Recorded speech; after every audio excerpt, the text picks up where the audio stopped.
اس نے حج نہیں کیا مگر سارا ثواب اس کو مل گیا۔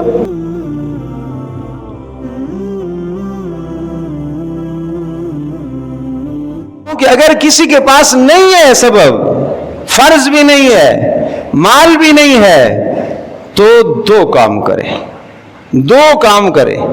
نمبر 1، اپنے لیے دعا کریں کہ اے اللہ میرے لیے حج کا انتظام فرما، میں شوق رکھتا ہوں، اے اللہ مجھے ذوق ہے۔ اپنے اللہ کو اپنی محبت دکھائیں، اپنے اللہ کو اپنا رو کر تڑپ کر اپنی حاجت دکھائیں۔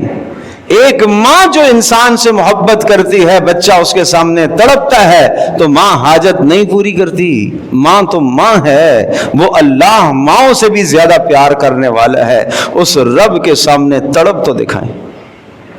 نمبر 2، دوسرا کام یہ کرنا ہے، آپ کے گرد و نواح میں، دوست و احباب میں، جاننے والوں میں جس آدمی پر آپ کو اندازہ ہے کہ اس پر حج فرض ہے، اس کو حج کے لیے تیار کرو، اسے حج کی دعوت دو۔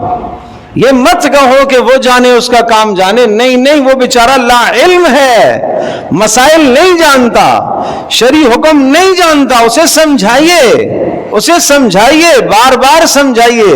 اگر آپ کے سمجھانے سے، آپ کے کہنے سے وہ حج کے سفر پر چلا جاتا ہے، بیت اللہ کے پاس جتنی دعائیں کرے گا وہ ساری کی ساری دعائیں آپ کے حق میں بھی قبول ہوں گی۔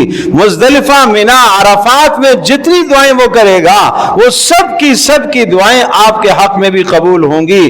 کیوں؟ رسول اللہ صلی اللہ علیہ وسلم نے فرمایا، الدال علی الخیر کفاعلہ، نیکی کی طرف رہنمائی کرنا ایسا ہے جیسے بندے نے خود نیکی کر دی ہے۔